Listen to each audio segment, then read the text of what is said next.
but today I really wanted to share my story of how two patients literally changed my life. And some of you have may heard this, but I really felt grateful today about just the journey that I've been on and with my family and patients and friends. And I just really wanted to share maybe that with you who are new to this channel or wherever you might be tuning in. So I've been a physician for over a couple of decades now, and I had moved to Colorado after I got out of the Air Force. So I was active duty for 4 years. We were stationed in Virginia at Langley Air Force Base and went to Western Colorado.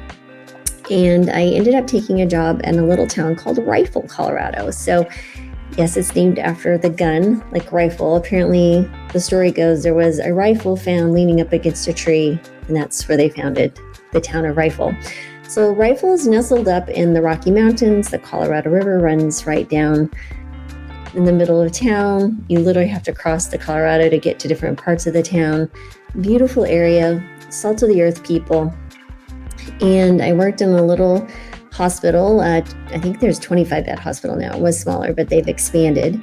And I worked in the family medicine as a family medicine physician. I did inpatient, outpatient, nursing home, you named it. I did it there. And so it was a really good time to be in kind of a rural area. And one day, 12 years ago, well, actually 2012, so 11 years ago, I had a patient come see me who mentioned that meat and dairy upset her stomach. I said, well, stop eating meat and dairy. It didn't really dawn on me that was a plant-based diet. But what was interesting was 30 days later, she came back for a follow-up. And in that appointment, she actually brought her daughter with her, who was 16 at the time. And in Rifle, Colorado, as you can imagine, there's not a whole lot of vegan or maybe health restaurants. There's steakhouses and Mexican restaurants. I think they have their token Chinese restaurant as well. But in this discussion in the follow-up with her daughter, she goes, now I want you to tell Dr. Marbus what you did. And so in my mind, I'm thinking, oh goodness, what did this poor child do to come to her mother's appointment? But she said, I wanted to help my mom eating a healthier diet, and so I cooked with her and we ate together, and I felt so good that I stopped 2 of my ADD meds, or attention deficit disorder medications. So that really got me. The mother was like, why was she able to do that? I was like, I don't know, but that's the coolest thing I've ever heard. So the really important thing was the discussion that we had after that revelation was me asking, what did you eat? And they said, well, we ate what you said, which was beans, whole grains, nuts and seeds, fruits and vegetables, right? They literally had to go to the grocery store and cook foods at home. So they were limited, they were limiting their processed foods. They were avoiding animal products and dairy and meat and such. And for a teenager to have such mental clarity and feel so good within 30 days of changing their diet, I was astounded. And that was the moment that I dove into the plant-based rabbit hole, and I've yet to emerge. And it's been a wonderful journey. So the first thing I did was I Googled ADD and plant-based diet, basically. And what came up was T. Colin Campbell's book, The China Study. I ordered it on Amazon. It came. I read it in 2 days. I don't know if any of you have read that book, but it's a thick book. And I was enthralled by the science showing how you could turn off and on cancer with different types of protein. Animal protein could turn it on, and plant-based protein, kept it turned off. And I mean, it was just astounding to me to see this amazing science that was many years old. And then I was like, why didn't I hear about this in medical school? Well, as I started doing more research, I was really trying to figure out what this meant for me as a physician, but also in my personal life, because I'm a true believer that I need to be living by the standards that I'm holding my patients accountable to, or, advising them to. So if I say go exercise, I'm exercising. If I say eat a plant-based diet, I'm eating a plant-based diet. If I say try to get better sleep and handle stress and build community, I'm doing those things myself. So I had a lot to think about. I had 3 teenagers at home at the time and my husband. So they were 13, 15, and 18 at that time, the kids.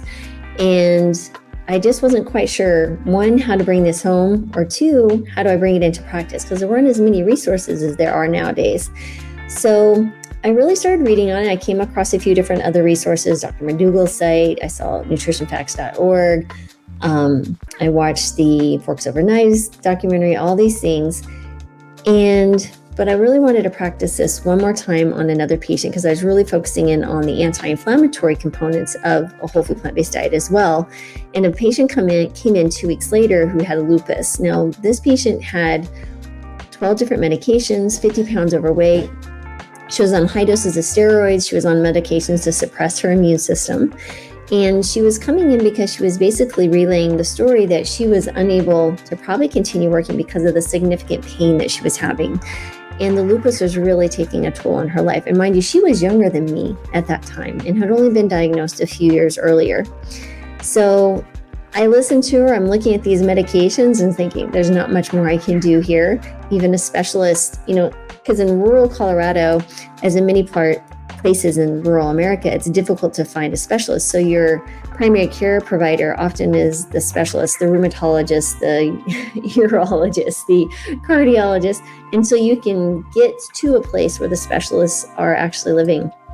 And so I was like, there's not going to be a whole bunch more we can do medication-wise, but would you be willing to change your diet? Change literally what's on the end of your fork, because I've been reading about this plant-based diet for a few weeks, and I think it has some amazing potential as an anti-inflammatory diet that may help with, resolving at least some of the pain or discomfort you're having with the lupus. And she said, I'll try anything. So before she left, we measured what's called a CRP, and this is an inflammatory marker in the body. Now, mind you, she's on all these medications, so her inflammatory marker that day was 3 times high normal. And I said, but I need you to come back in 2 weeks. I'm super excited. I can't wait 30 days. I really want to see what's happening. So she came back in 2 weeks and we remeasured her CRP, and it was just outside of normal. She was down 8 pounds. Her migraines, which she was suffering from almost on a daily basis, had completely resolved, and she started feeling better. So let's fast forward with that patient for 5 months. She lost 50 pounds. She stopped 7 of those 12 medications, including the methotrexate she was on, high doses of prednisone. And, eventually over time, her lupus antibodies actually declined and were undetectable. That was one patient. But at that 2-week point, I was like, that's it. We're going on a whole food plant-based diet, and I'll figure this out as we go. So I went home to my family, and that was a Friday evening. I literally walked in the door, threw down my purse, and grabbed a garbage bag and threw out everything that was animal-based. That included cheese, eggs, milk, any meat, anything at all in my home that was animal-based, and threw it out that night. And then I stayed up till 1 a.m. trying to figure out what to feed him the next day. Now, there's another piece of this story that was a Friday. So on Sunday morning, we went to church, and I wanted to kind of preface this a little bit. I had a freezer that had a quarter of a grass-fed beef in it. So it was doctor's dad had raised beef, and I'm thinking I'm feeding my family well. So there's this large chunk of meat in a freezer in the garage. Now, you live in Western Colorado, you don't just throw that away.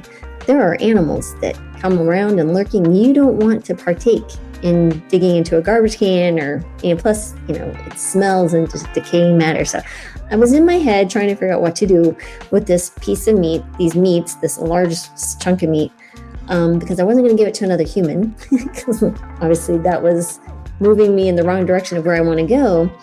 But I was thinking maybe I give it to the animal shelter or something. So that was the another piece that was kind of rattling around in my brain. So we went to church, we came back. Oh my heavens. The freezer had broken sometime in this weekend, and the carcass that was in the freezer began to defrost, and there was literally juices flowing down the ground, right, as you're walking in to the garage. And the smell, it was not like that 2 hours earlier. And my husband looked at me, he goes, well, if you hadn't been with me, I could have sworn you unplugged this freezer. I was like, nope. That's like, for me, it's God, it's the universe, whatever you want to call it, saying you're done. And so I'm like, okay, we're done. And I do want to, recall that at home with the 3 teenagers, I said, hey, we're eating a plant-based diet. You guys eat what you want outside this house, but in this home, this is what we're eating. And my husband he's like, hey, as long as are you still cooking? He's like, I'll eat whatever. I'm like, cool. So that was a fairly easy transition for me. The children were really good at giving me, most of the time, constructive feedback on my food. It definitely upped my cooking game. But over the course of the next year, I was using this with countless number of patients, and I learned a few really important lessons.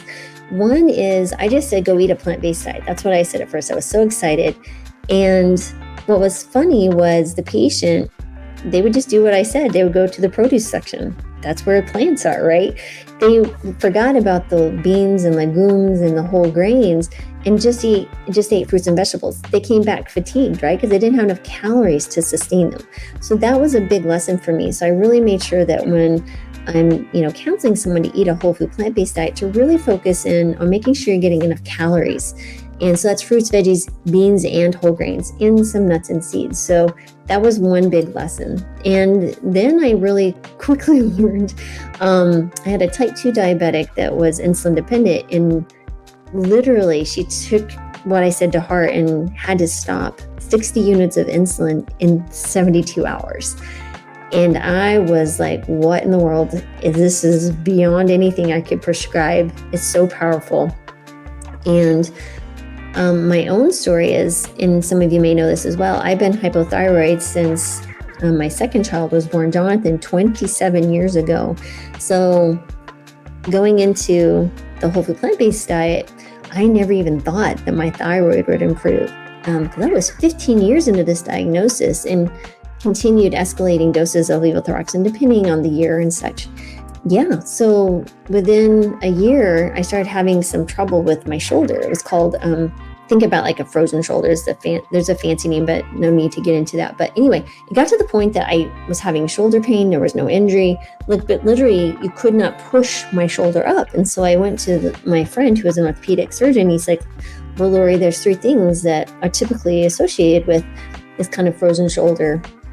Adhesive capsulitis, if someone wants to really know the detailed name of it. And basically it's you're over 40. I'm like, well, I was over 40 and type 2 diabetic, never been a type 2 diabetic, and hyperthyroidism. I was like, well, I have hypo and I'm euthyroid, meaning that I'm very, got normal levels the last time I checked, and I checked annually like I was supposed to. But let me check my blood. So sure enough, my TSH was 0, which means that I was way overdosed on my thyroid medication. And I had to curtail it by quite a bit. And over the years, I've continued to have decreasing doses, depending on a few different factors. It might fluctuate a little bit, but for the most part, it's much lower than it was. And I went on to deal with this adhesive capsulitis for 2 years. And it went from one shoulder to another just because I switched to a plant-based diet. I mean, they're fine now, obviously, but I just wanted to speak to that because 2 patients, literally, we had a conversation. I gave some advice. They took it to heart, and their response, how they got better, literally changed my life. So, as you guys know, I started plant-based telehealth with a co-founder.